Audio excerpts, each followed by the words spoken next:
Well, hello everyone. Welcome to the very first edition of the new news. Over here at TNM, we are priding ourselves on making sure that everything stays as unbiased as possible and trying to bring you some brand new independent news sources. To begin the night here, we are moving into the 33rd day of fighting in Ukraine. And what a day of fighting it has been. Starting off here in the Kiev region, we can see that after negotiations officially have started to resume between Ukraine and Russia, it was spotted that multiple Russian vehicles and convoys began moving out of the Kiev region. Whether this is in response to the different strategy that the Russian government has pushed out, or whether that is based off of hoping to get better basically better negotiations, is yet to be told. But we can see here.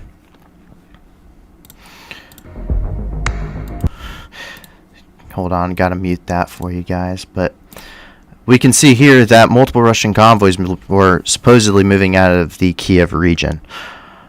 Once again, we don't know what the initial cause was. We do know that in the recent weeks that the Russian invasion force there has been stalled and have been unable to gain any ground. In fact, they've lost ground after Irpin was captured officially yesterday, as declared by the Irpin mayor. And they have been unable to even get inside the main city of Kiev without being pushed out since the first days of the war. At this point, we'll have to just kind of find out where this is going to lead, or if they're falling back. We do know that they've been digging in static defenses, but we're not quite sure if they're pulling out of those as well. So moving on. Today, it turns out, as we found out earlier in the war, the Border Patrol, or the border defenders up there in Snake Island, were actually survived the attack on the island after their famous declaration against a Russian warship. And today, after one was released from captivity, that same individual who said those very famous words to that Russian warship over in Snake Island was actually awarded a medal. Узнаю. Дуже людей чесна відзнака за заслуги перед Черкащиною. І сподіваюся, щоб у вас душу гріло те, що це черкаська нагорода. І що ми вас завжди раді бачити, вітати, що ви сама дорога людина у нас, як і ті захисники, які захищають Батьківщину. Тому я з задоволенням вручаю. Це посвідчення, будь ласка, потім подивитись. І бажаю, щоб ми ще з вами перемотали ворогів, як кажу, не 100, не 1000. І до перемоги. Дуже радий.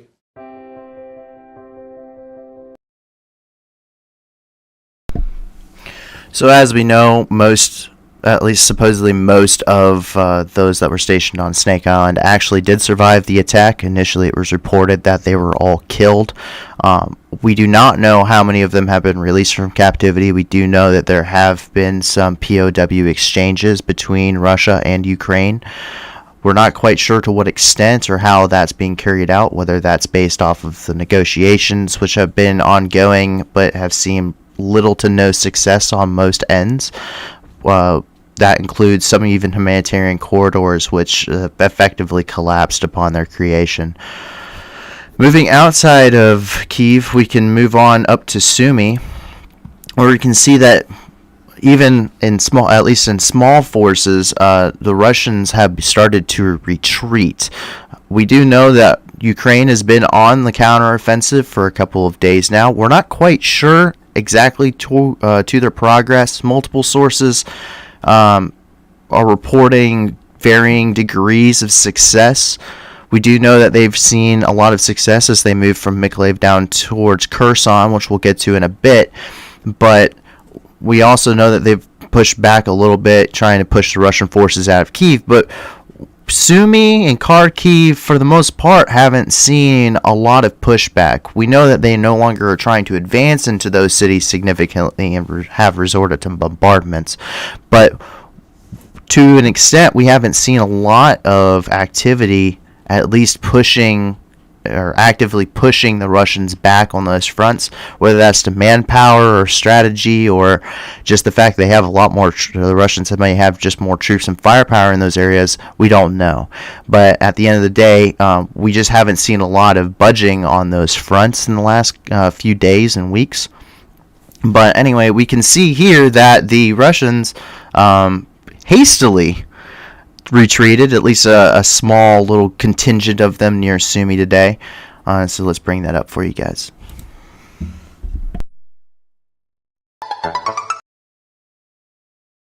Sorry, we gotta mute that. Don't want to get this thing to get copyright claimed, of course.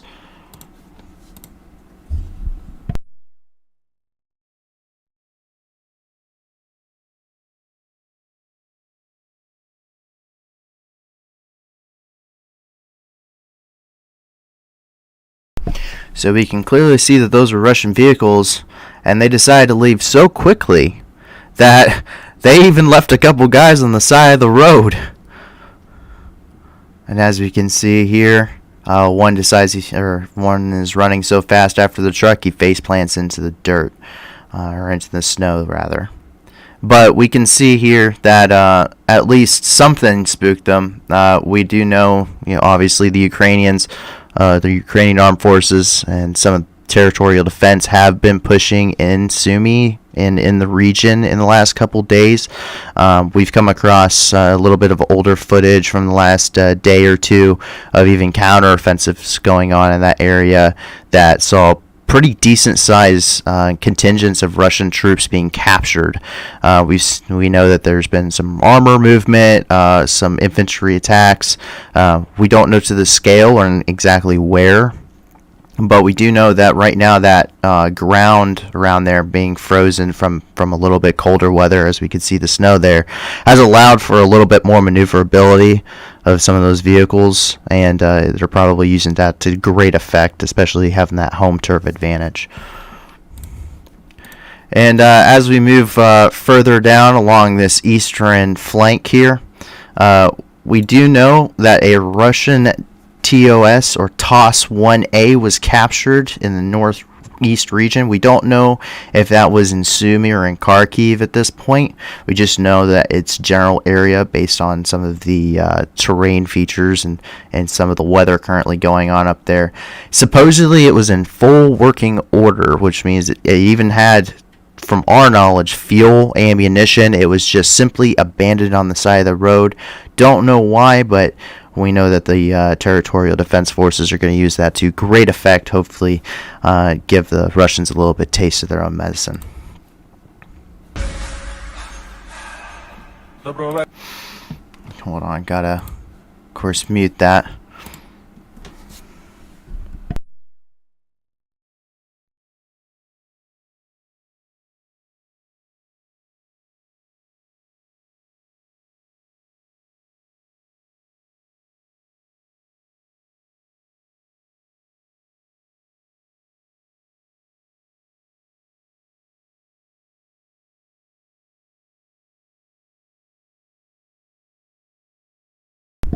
What's crazy to me is that it wasn't even like some of these captured vehicles we've been seeing that they've been completely sunk in the mud. We've seen T-72s sink almost up to their turrets in the mud from the Rasputitsa going on. But with this, it was completely, it was sitting on solid ground. It was completely filled with munitions at the very least, probably fuel. It looks like it only had one guy with it, and he left his jacket behind. He ran so fast. So obviously there's making some good progress in this area, at least in this northeast. We're at least seeing some more captured vehicles. Obviously, information has slowed a little bit. We're suspecting that's probably because of Ukrainian advances in the area. Obviously, people don't want to give away where the Ukrainian forces are. So we're looking at hopefully this line here, this battle line, is actually going to hopefully be shifting as we get more and more reports, as some of this information obviously may be a little bit older as it comes to our attention, but nonetheless it should be pretty significant within this area, much like the more publicly released stuff is going on down here towards Kherson and Mykolaiv. Moving from that, right now we don't have any significant reporting out of Mariupol.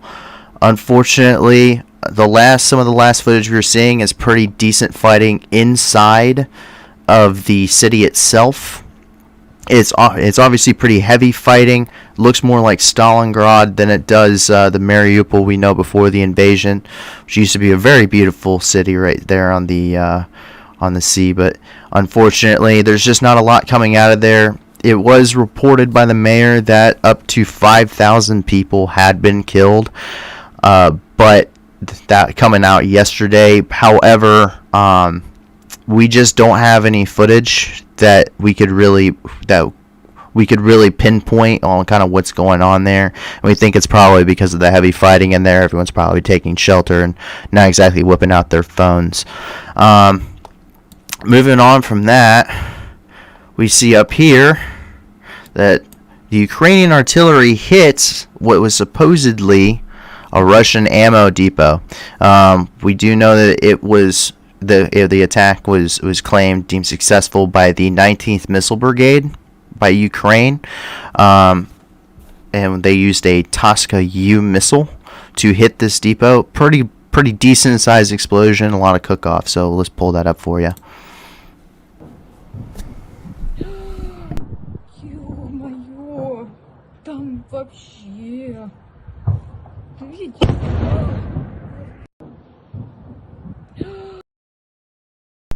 Obviously, they hit something pretty big. They did confirm it was outside the village of Ortiabrisky. Sorry, my pronunciation just isn't all that great. Over in the Donetsk region. So we do know that this whole area over here is more or less pretty well controlled by the Russians and by separatists. They have been mobilizing separatists. We've seen that in the last couple of weeks. However, it seems most of them keep getting issued gear from basically before the fall of the Soviet Union. We've seen even 100-year-old Mosin Nagants and some Maxim machine guns from World War II getting busted out. So really kind of curious as to how well the Russians are really going to fare, and especially if they send in their separatists who are obviously not very suited for this fight. They're not very well equipped. And we've obviously also seen videos. There's a pretty big one that came out yesterday where even the separatists were saying they didn't want to fight because they were getting shipped all the way up to Sumy to reinforce that position. And they were refusing to fight in the back of the truck on the way up there, that they would not fight in Sumy. So I can't expect that any of this is going to be too effective for the Russian forces. But we'll get to a little bit. I think they kind of have an idea of how they're going to handle this. We'll get to that here shortly.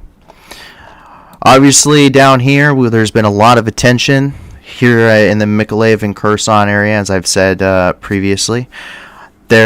We do know that there was a major counteroffensive. It was started by Ukrainian paratroopers almost a week ago at this point, where they pushed an initial 7 kilometers from Mykolaiv south towards Kherson and captured some artillery pieces about a week ago. And that counteroffensive seems to have increased and seems to be making an amazing amount of ground. Yesterday there was footage coming out of Kherson where they could see the active battlefield as the Ukrainians were pushing forward from the city of Kherson itself, which was pretty impressive to see. We do know that the Ukrainians are making ground there. However, it's not without meeting stiff resistance. And at this point, we got a geolocated position here of Russian forces moving into the Kherson area. We don't know exactly where they're going to go. There was a couple of ideas. However, we do know that it was coming from this direct intersection It was geolocated to this position for us, so let's take a look at just those Russian columns moving through. Pretty massive amount of equipment and materials coming in. We can even see the little Scooby-Doo van coming in there. They're moving everything, troop transports, ammunition. We see some APCs in here, BTR series, fuel. So we do know that they're moving towards, going through the Kherson area, moving towards that battlefield, probably to reinforce what I can only imagine is absolutely battered Russian battalion tactical groups there. So we'll have to see how they fare. I can't imagine these guys are going to end up much better than their friends did. Moving on from that, as we move forward, we do know that they aren't expecting to actually fare too well. In fact, allegedly, this is a photo that came out today, that they were mining the only bridge left going across the Dnieper River and moving, so to hopefully, in the event that they do get pushed back, to actually move back and keep them from crossing that river and pushing all the way into Crimea, which at this point it wouldn't be off the table, I wouldn't say. I do know that the negotiations are ongoing. They have shifted their military strategy, and as we'll get to a little bit later. But the fighting has grown so intense that even the United States Department of Defense, which up until this point has been rather skeptical on both sides, and I think for good reason, they've been pretty conservative in what they've been saying over at the Department of Defense. And it was today that Press Secretary Kirby actually stated that Kherson is no longer considered in control of the Russian Federation, is now considered contested territory, which means that there's fighting close enough and possibly in and around Kherson to say that the Russians no longer fully control the city, which means that the only major city they've had control over in this entire campaign it could be lost within the next coming hours or days as that counteroffensive continues. But let's take a look here at them trying to mine this bridge. They're obviously planning on attempting to blow it to cover their retreat and to slow the Ukrainian forces down. How effective that will be, well, we'll have to see. Obviously, the Russian forces have hit major snags as they've come across this campaign, and I wouldn't put it past them to screw this one up too. So, but that's obviously what they're trying to do here. I can't imagine they're trying to do anything else. We could not fully confirm this. We couldn't get any other sources other than really this saying, hey, this is what's going on.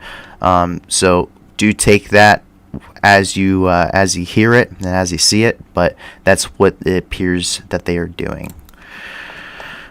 However, they are lashing out. The Russians certainly have not completely given up the fight. Like I said, it's still contested, which means they're still fighting over it. But they actually fired a missile at Mykolaiv. Specifically, they hit the administration's building in Mykolaiv, and it completely destroyed it. Fortunately, 3 people that we know of so far have been killed, and it wounded another 22 others as of the tally when we got this information. And it completely destroyed the administration's building, but a massive hole into it. The whole building's been collapsed and it will likely have to be demolished after the war and a new one built. However, at this point, I'm sure Ukraine has just kind of accepted that that's going to happen. It was reported that 90% of the buildings of Mariupol have been completely destroyed to the point that they will need to be demolished and rebuilt. And I'm sure, as we've seen, Kharkiv, the images coming out of there, Sumy, likewise, Donetsk, Luhansk, all of those cities are going to be in major ways needed to be rebuilt after this war finally comes to hopefully a conclusion soon. As for actually occurring in Ukraine, that's actually it. However, it does not stop there. We do know that a Russian convoy is headed towards the northern part of the country, whether it's going to Chernihiv or if it's going to the Kiev front or to reinforce Sumy, we don't know at this point. But there has been images coming out. We do know that this convoy is located further along yesterday, and this one was photographed again today. So let's go ahead and get that out over to you guys so you can take a look.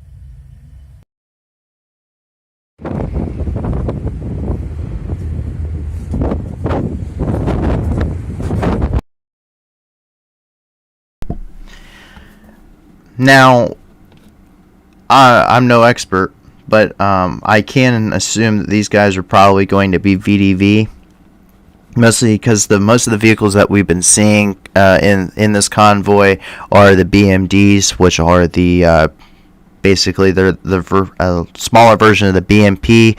Follows the same similar design, except these ones can actually be para-dropped in with VDV forces, and the majority of them have been assigned.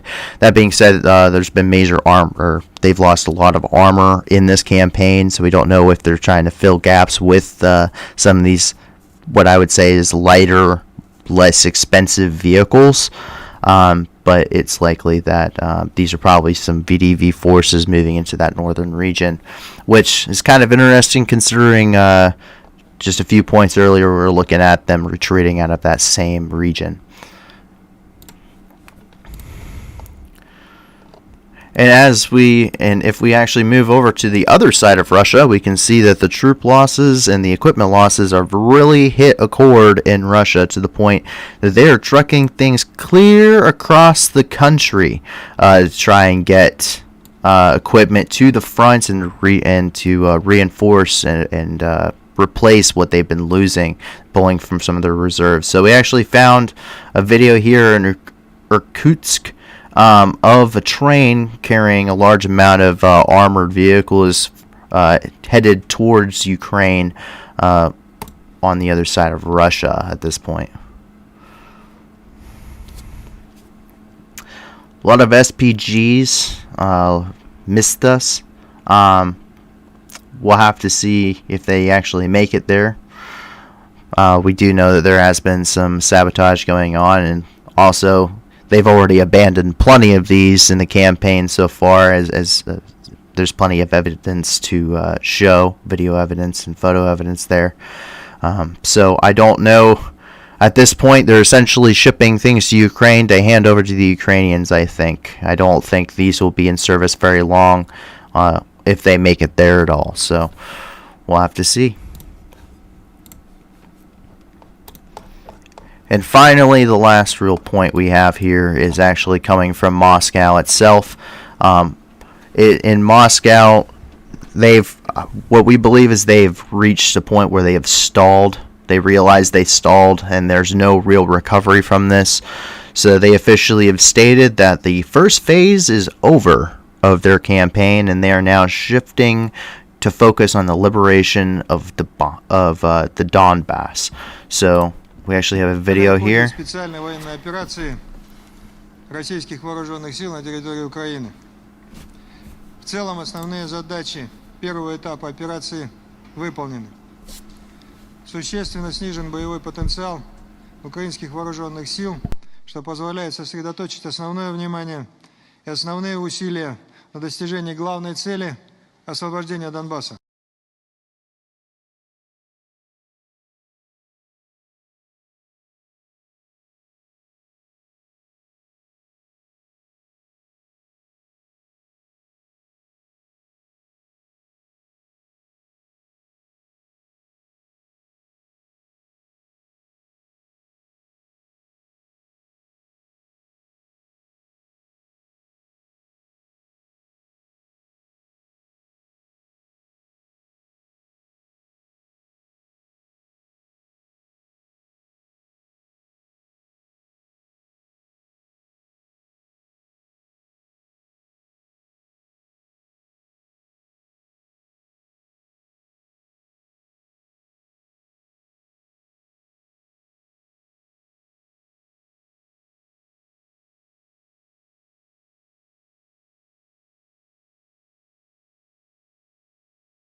Moving on to other parts of the world here. Sorry about that, a little bit of a technical difficulty. Moving on to the other parts of the world, we do know that there has been some shooting going on in Bnei Barak. This is carried out by 27-year-old Dia Harmarsha, who opened fire in Bnei Barak near Tel Aviv. This resulted in at least 5 people killed, another 6 injured, and it was partially claimed by the Palestinian Al-Aqsa Mortars Brigade. There was a lot of footage of this, however, most of it had some pretty explicit content, so we just have one picture that we could show you guys.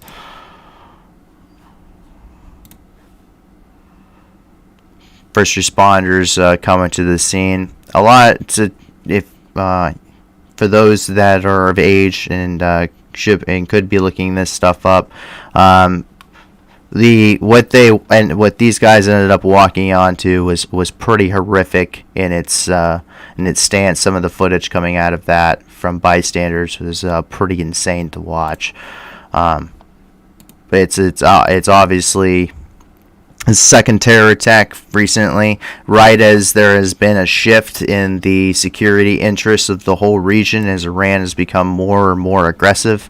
There was recently a summit in Jerusalem between Israel, several Middle Eastern countries, and the United States regarding their security interests in this region, including talking about the security interests of the Palestinians themselves, which was on the table as this region tries to fight for some kind of stability with the ongoing war in Syria that's been taking up a lot of forces from Iran, Iraq, Turkey got involved, Russia, and of course the different groups fighting inside the country, which if I remember correctly is at least 14 different groups. Moving on from that, yet another terror attack today occurred in Nigeria. A passenger train was actually hit by Boko Haram terrorists. The train was attacked, and they blew up the rails in front of the train, causing it to stop, and they began to open fire on the passengers inside. At least 7 were killed, and another 29 were wounded. And we can obviously see some of the damage here. They set off an IED, destroyed the tracks, and that messed the front of the train up pretty well. We do know that they got inside the train and began to open fire, and open fire from outside as well. But we don't quite know. The details on this are still kind of forthcoming. So we may have a follow-up tomorrow regarding the incident. We do know that there has been several attacks in Africa lately from Boko Haram, especially in Nigeria. We do know that there was even what seemed to be a small military operation going on in the country. So at this point, we can say that there's probably a large insurgency going on here. We're not quite sure what their ends are, but that's something that we need to follow up with tomorrow. And our last point of the day comes out of North Korea. While the international community has been focused on Ukraine over the last couple of weeks and over a month at this point, North Korea has seized this as an opportunity to make some gains and to start to rattle sabers here in the Asian subcontinent. As we see here, after Japan has also been trying to say that they wish to reclaim some of the islands here from Russia that was taken from them during World War II. North Korea has actually been firing a couple missiles, ICBMs, into the Sea of Japan and into the Yellow Sea. And at this point, many experts believe that North Korea is actually going to detonate a nuclear weapon for the first time in the last 4 years. The reason being is they believe that the international community is so focused on Ukraine and there's so much tension between the United States, Russia, and China at this point that they won't receive any real repercussions for detonating a nuclear weapon.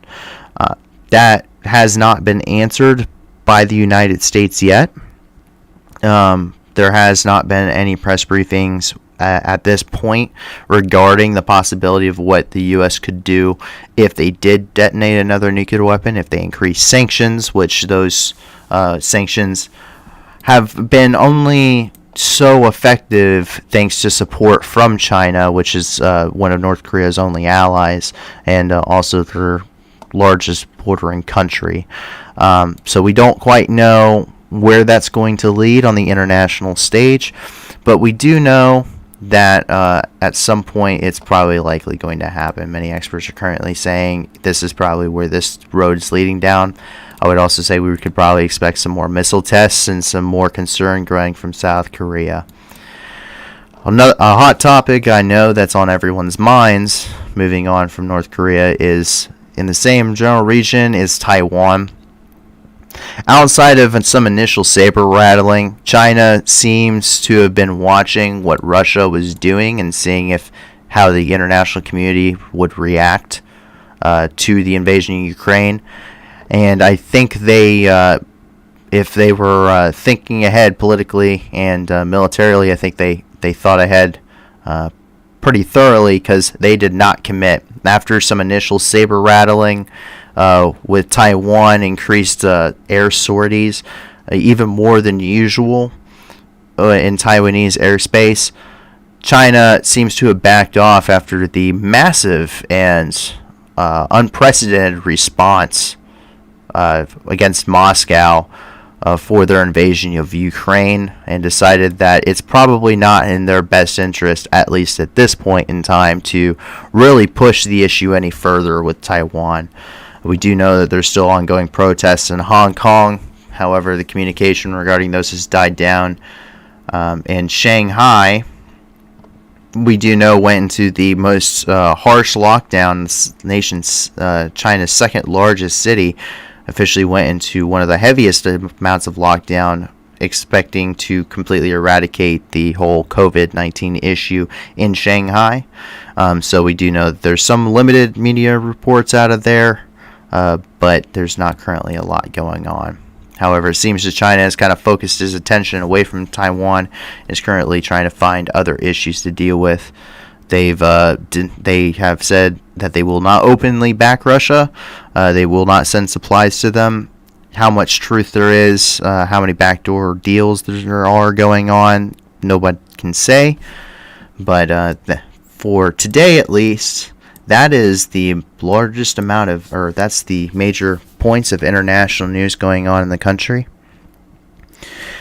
So, to talk about this stream a little bit, obviously this is our first run of it. We will be doing this stream daily, with updates every single day with the international news across the world. And we're not just going to be focusing on Ukraine, we'll be focusing on other issues, because the world continues to turn and there are other major issues in all parts of the world that could be addressed.